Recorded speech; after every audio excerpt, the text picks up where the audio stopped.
Hello everyone. So welcome to this video. We are starting with law of crimes. We completed tort, contract, maxim. So we are in the last part of legal reasoning series. That is, we are here with law of crimes. So let's start. So first let's see what is crime. So acting against or deviating from the norms acceptable behavior that exist in society constitute the commission of a crime. For any act or omission to be called a crime, it must be necessarily be punishable under some law. तो इसका क्या मतलब है कि आप किसी भी चीज़ को क्राइम नहीं कह सकते. तो हमने पहले लाइन में क्या पढ़ा कि जो बिहेवियर विच इज़ अनएक्सेप्टेबल कहाँ by society, so that is crime. पर कोई चीज़ क्राइम होने के लिए it is also necessary that there should be a punishable law, कि there should be a law to punish that particular thing which is not acceptable by society. So let's suppose कि publicly ऐसे हाथ मुंह पे रख के ना छींकना is not good. और अगर आप ऐसे करते तो आप सडन रिएक्शन भी देखते हो, आपके तरफ सब देख रहे होते हैं. But can that be called as a crime? तो नहीं, क्योंकि there is not any as such law कि पब्लिकली मुंह पे हाथ रख के ना छींकना that will be considered as crime. So ऐसा कुछ लॉ नहीं है, इसीलिए that will not come under crime. Though it is not as acceptable but it will be not covered under crime. So we will see some crimes today, like हम कुछ points पढ़ेंगे. So I guess there are 10 points. In this video we will cover 5 points, नहीं तो वो video बहुत लंबा खींच जाएगा. So the first is mens rea. So mens rea is guilty mind or intention to commit crime. आपको पता है हमने मैगजीन्स पढ़ा था, तब हमने ये मैगजीन पढ़ी थी कि acts non facit reum nisi mens sit रिया. इसका मतलब क्या है? An act does not make a person guilty unless the mind is guilty. तो हमने उधर एग्जाम्पल भी देखे थे कि अगर आपसे कुछ एक्ट हो गया, समझो मैंने एग्जाम्पल दिया था कि सपोज़ ये ए है और इधर एक ट्री है और कुछ इधर थोड़ी मूवमेंट हुई, तो ये डर गए क्योंकि ये जंगल में थे, तो ये डर गए और इन्होंने शूट कर दिया इधर, thinking that there is something dangerous there. So उस फेथ में उन्होंने शूट किया और इधर एक पर्सन थे बी, तो उनको लगे और वे डेड हो गए. सो बेसिकली क्या हुआ कि इन्होंने इनको मार दिया. तो वॉज देयर एनी इंटेंशन कि ए का इंटेंशन था क्या कि बी नामक कोई व्यक्ति पेड़ के पीछे होगा उसको मैं मारूंगा? नहीं, उनका इंटेंशन था कि कुछ डेंजरस चीज़ है and he was in jungle, so to save himself he did this act. So he will not be held liable क्योंकि मेंस रिया प्रेजेंट नहीं था. तो इस केस में क्या है कि see mens rea is a fundamental this is actus non facit reum nisi mens sit rea is a fundamental principle of criminal law. It means that an act is not crime in it self unless it is done with guilty mind. हाँ, अगर ए नामक व्यक्ति है तो वो मारना ही चाहता है बी को और वो मार देता है, इसकी कोई पर्सनल दुश्मनी हो सकती है या कि कुछ और हो सकता है, तो इस केस में ये गिल्टी होगा क्योंकि यहाँ गिल्टी माइंड था, वो एक्चुअली उसे मारना चाहता था. बट इस केस में वो क्राइम होगा क्या? तो नहीं, इस केस में वो क्राइम नहीं होगा. तो यहाँ क्या लिखा है? The IPC makes mens rea an essential for most of crimes specified in the code. For example, Section 321, which talks about voluntarily causing hurt, begins with the word whoever does any act with intention or thereby causing any hurt to a person. So, क्या है कि जो mens rea है मतलब guilty mind है, वो crime हुआ है या नहीं उसका इसेंशियल एलिमेंट है. मतलब क्राइम हुआ है और वो पर्सन अगर गिल्टी है तो ये एक इसेंशियल होगा ही कि उसका गिल्टी माइंड होगा, और अगर गिल्टी माइंड नहीं है तो ही will not be held liable क्योंकि उसका कोई इंटेंशन नहीं था. तो ये एक है. The second one is theft. अब थेफ्ट तो आपको पता ही होगा, चोरी.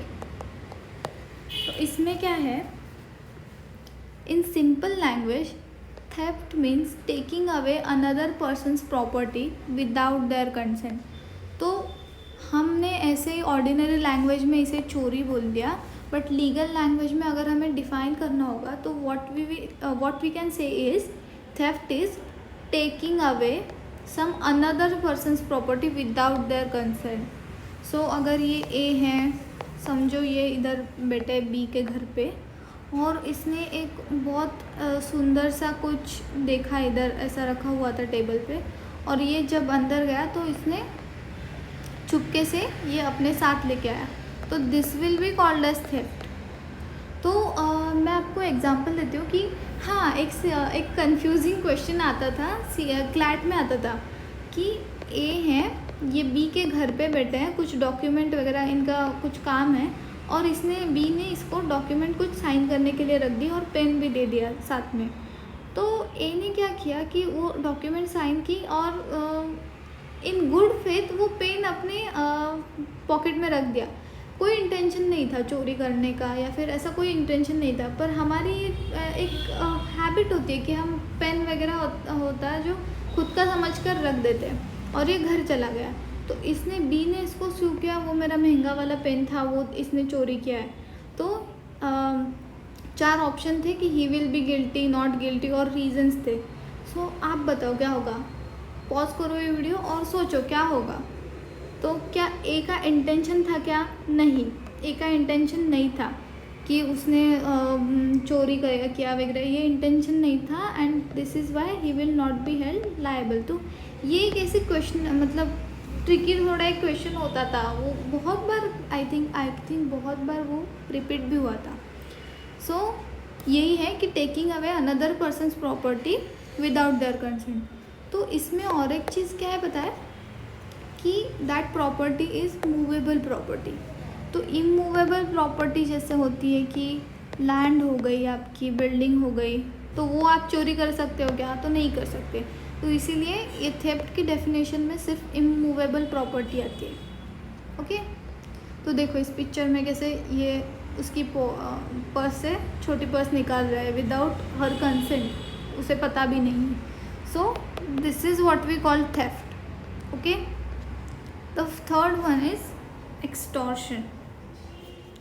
तो in simple word extortion means making threat to another person and forcing them to give up something they have in their possession। तो इसका मतलब क्या है? आप किसी को डरा धमका रहे हो ताकि वो जो कुछ उसके पास उसके पोजेशन में वो डर कर आपको दे दे।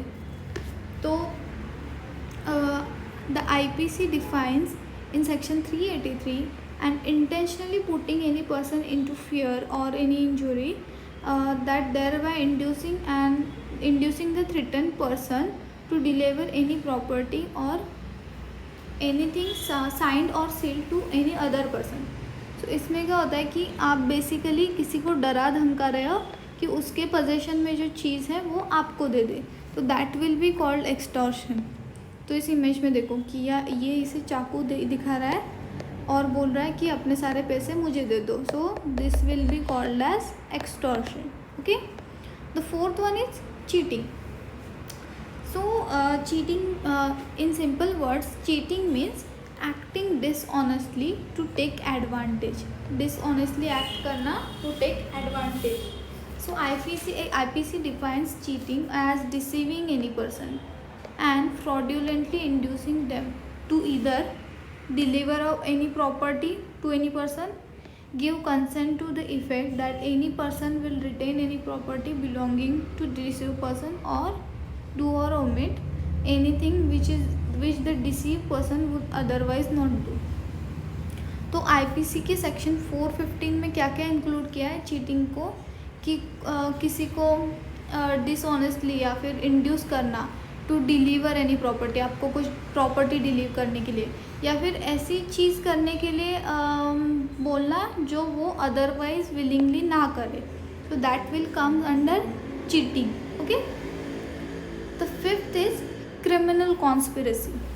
Section 34 of IPC lays down the principle of joint criminal liability।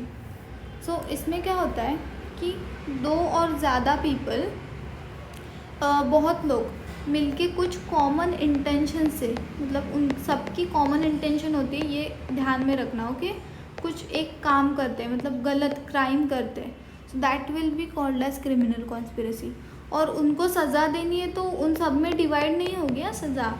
तो जैसे एक ने क्राइम किया है, उस समझो अगर इन सब ने मिलके ये कुछ A B C D E, ये 5 लोग हैं, they plan the murder of Z, okay. So उन्होंने प्रिपरेशन की, प्लानिंग की, अटेम्प्ट किया और उसका मर्डर भी कर दिया।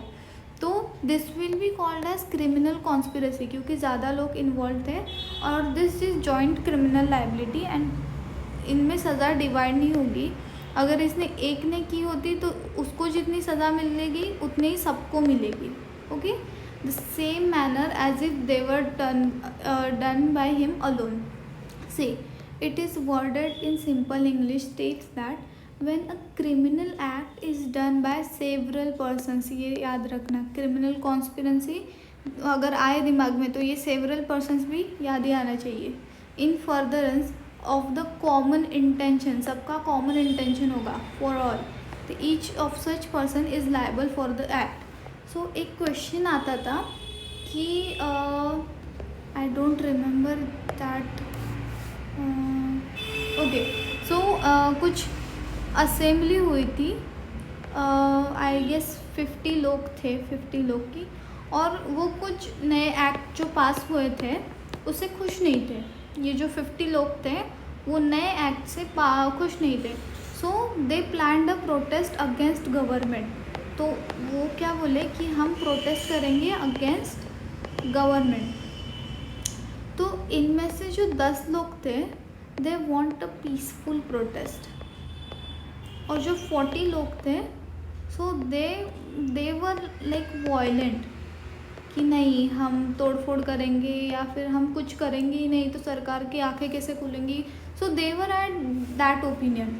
सो इनका एक मत हुआ एंड दे सेड कि we will do a peaceful protest. हाँ, सो एक्चुअल डे जब हुआ कि ये जो प्रोटेस्ट हुआ तब बहुत मतलब दंगल हुआ, या फिर ये जो लोग थे इन्होंने बसेस के शीशे फोड़े और पब्लिक प्रॉपर्टी को डैमेज किया। तो द क्वेश्चन कि ये जो 10 लोग हैं जिनको पीसफुल प्रोटेस्ट चाहिए था, कैन दे भी उनको वही सज़ा होगी क्या जो ये 40 लोगों को होगी। तो यहाँ वहाँ पर ऑप्शन थे कि हाँ होगी क्योंकि डैश डैश रीज़न थे, नहीं होगी क्योंकि डैश डैश रीज़न थे। So obviously its answer was no, क्योंकि इन लोगों का कॉमन इंटेंशन नहीं था, they want a peaceful protest, okay.